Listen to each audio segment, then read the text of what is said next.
Good morning, everybody. This is Kim Danke coming to you live from the Shibby Studios in Kennesaw, Georgia. And today is Thursday, February 25th, 2021. And we're playing the game of life together. And the verse that I want to mention today that doesn't have anything to do with the devotion for today is that iron sharpens iron. So a friend should sharpen a friend. And we are here to do that together. And when you think about that, this was in the Bible app this morning. If y'all read the Bible app, you will see why I am talking about this. Sometimes we have to tell each other things that are hard to hear, but we are here for each other, and we end up better for it in the end. So on those days where I might say something that hits home or hits to the heart, then please know that I do it out of love. When you hop on here this morning, please say good morning, where you're watching from, and what type of Shibboleth day you are having today. I'm having an intermittent fasting day, and I am ready to finish out this month. All perfect days. That's my goal. Now, have I wanted to keep my perfect days? No. Have I wanted to rationalize that I could have up to 12 holidays in a month when I've already decided I'm only doing 6 this month? Yes, I wanted to rationalize that, but I haven't given in, so that's good. Good morning, Charlene from Michigan. Hey there, glad you're with us. Yes, y'all say hello. Rita Henry, good morning from Ridgeland, Mississippi. Welcome, glad you're here. Hey, Diane, she's having a perfect day. I will have an awesome day. Thank you. I appreciate it very, very much. Thank you. I've got a lot of networking today. I've got a West Cobb Business Association lunch this morning. I need to get a coat from the cleaners. I need to get my car washed. I need to get my ring cleaned. I've got networking this afternoon and tonight. So there's a lot going on. Hey, April, good morning from Decatur, Tennessee. Good morning, Polly. A perfect day. She's having a perfect pairing with fat-free Fairlife milk and half a protein pie for breakfast. Well, Polly, you are a stronger woman than I am, because once that protein pie is opened up, I finish it. So I always just to eat that as a meal replacement, but I'm glad you're enjoying yourself with that. Good morning, Cheryl. IMF Day in Clarksville. Oh, yeah. Cheryl says, have I gotten my holiday weight off yet? Oh, yeah. Yeah, in the first 21 days, I had all of that was off and an extra pound. So, yeah, and then I did that second 21-day challenge, and I just think I lost 1.5 pounds of that. So, thank you for asking, Cheryl. Yes, so I pulled out that 21-day challenge to use after the holidays and got those 10 pounds of holiday weight off within 21 days, and I got another extra pound off that first 21 and another 1.5 pounds off the other 21. Oh, are you talking about this holiday, this past 6 holidays out of the 8? Is that what you're talking about? Because if that's what you're talking about, I'm not weighing until March 1st. I'm just not weighing until March 1st. Hey, good morning, Mary Ann from Ontario, Canada. Glad you are here this morning. Mary Ann, we can help you with that. I'm sorry about that. But just hop on the Shibboleth planet. We can do it, Mary Ann. Yes, birthday. Cheryl, I don't know. I'm not weighing until March 1st. That's why I want to finish off the month perfect, and we'll see where I end up. I just didn't want it to affect my mindset or anything like that. And I know it probably could help me dial in a little bit more, but I'm just living regular Shibboleth right now, enjoying it, and I'll weigh March 1st. So I'll let you know then. All right, we're going to go ahead and do our devotion for today. Our devotion for today is called Finish the Work. And the verse, if you want to type this in, is John 4:35b. But you can just type in John 4:35. I tell you, open your eyes and look at the fields. They are ripe for harvest. If you've attended any Christian women's events, you've probably heard the story of the Samaritan woman told from just about every possible angle. If I hear someone start to speak about her at a conference, I'll admit my brain begs me to tune out and daydream about tropical places or items I need to get on my grocery list. It's not that I don't like her story. It's just that I've heard it so many times, I find myself doubting that there could possibly be anything fresh left to say about it. But in all my years of hearing about the Samaritan woman, reading her story and feeling like I know it, I missed something really big. Right smack dab in the middle of the longest recorded interactions Jesus has with a woman, he starts talking about food.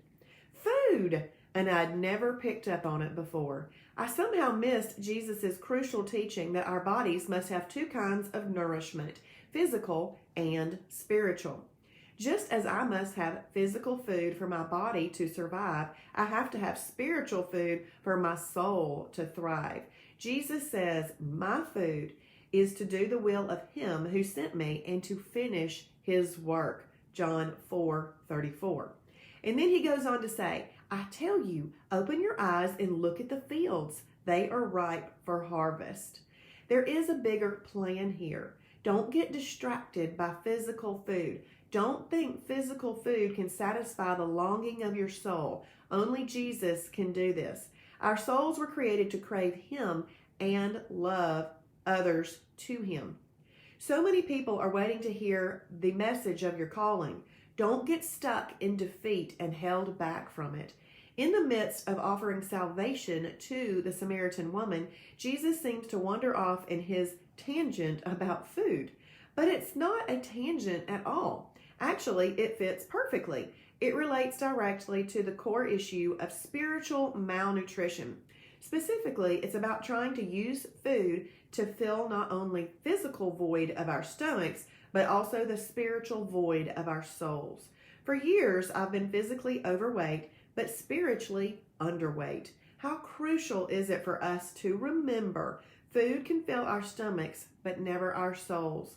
Possessions can fill our houses, but never our hearts. Sex can fill our nights, but never our hunger for love. Children can fill our days, but never our identities. Jesus wants us to know only he can fill us and truly satisfy us. He really wants us to believe that. Only by being filled with authentic soul food from Jesus, following him and telling others about him, will our souls ever be truly satisfied. And breaking free from consuming thoughts about food allows us to see and pursue our calling with more confidence and clarity.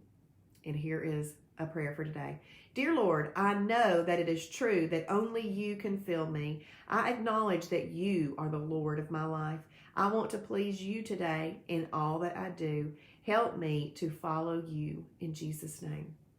So I got a question for you. Did anybody yesterday, when you felt like you wanted to eat, go to the Bible and read just anything?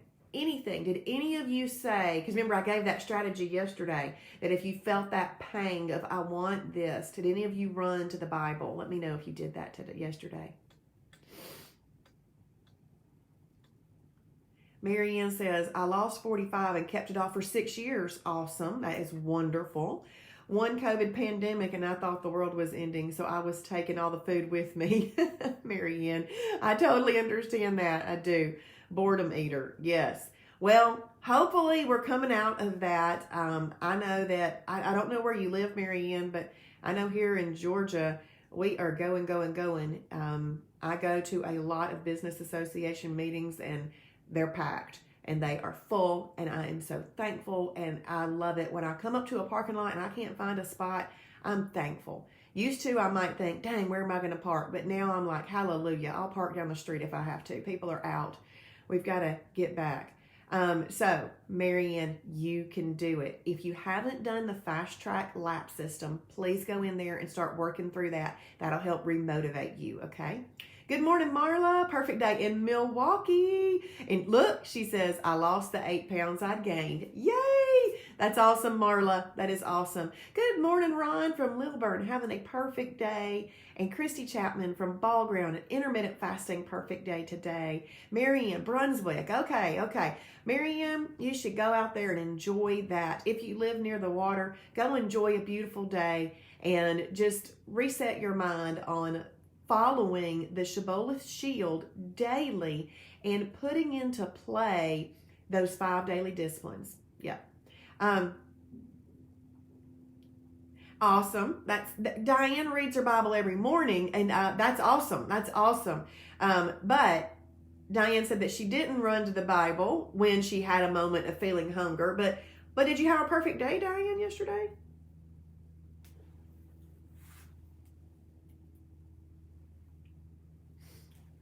So she probably had a perfect day yesterday, but because she's got living this lifestyle down, which is awesome, and I love to see that. So what I'm talking about is if you had that moment where you realized you were battling, that is what I want you to do. When you're having that moment where you are sitting in the chair, or you're sitting in the car, or you're doing whatever it is that you're doing, and you are having, okay, Diane, you are having that spiritual battle where you want, or mental, where you want to go eat, but you know it's either not time to eat, or you've already finished all of what you could have for the day and still keep it a perfect day. So when that mental battle starts, rather than continue to sit there, let's go right there, right then to the battle, because that mental battle is an indication that we need to go into a spiritual, oh golly, what's it called?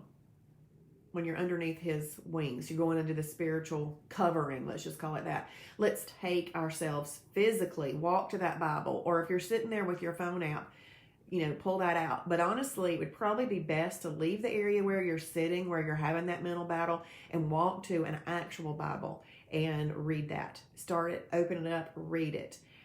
Proverbs are always good. You could easily just turn to whatever day it is in Proverbs. So for today, you could turn to Proverbs 25, and you could just say, I'm going to read Proverbs 25 to break up that mental battle that I'm having about food. And if you keep right on reading, that's totally fine. So that would be a good little thing.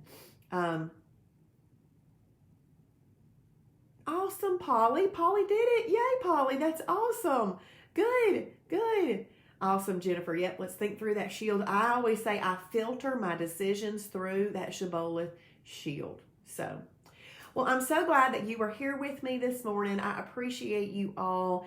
And when you leave right here, I want you to go to your journal and you declare your day. Okay, you go ahead and declare your day right now. You remember, you determine your day. Your day does not determine you. Good morning, Lynn. Hey there. So I want you to determine your day. And I did have somebody, I know y'all have heard this before, but I got to say it again. I asked somebody, it was early in the day. I said, what type of day are you having? She goes, oh, I don't know. I'm going to see how it goes. I was like, no, you don't see how it goes. You tell it how it's going to go. And so she's like, oh, okay. So we determine our day. So that's why I want y'all to go right now and declare your day, because you're setting up your mindset for a perfect day. So let's do that. Good morning, Margaret from Nebraska. Thankful for Shibboleth and this message today. Awesome. Thank you, Diane, for sharing. And y'all, this devotion, I know this is backwards, but it's made to Crave by Lysa TerKeurst. And Samantha Phillips told me that she found this devotional and the book on, I didn't know that Amazon had a warehouse, but she said she found it on the Amazon warehouse for $5 each. So if anybody's wanting to have one of these in their personal possession, you can possibly go there and find it. Also, there's a 21-day version on the YouVersion Bible app, and I've got mine up and going.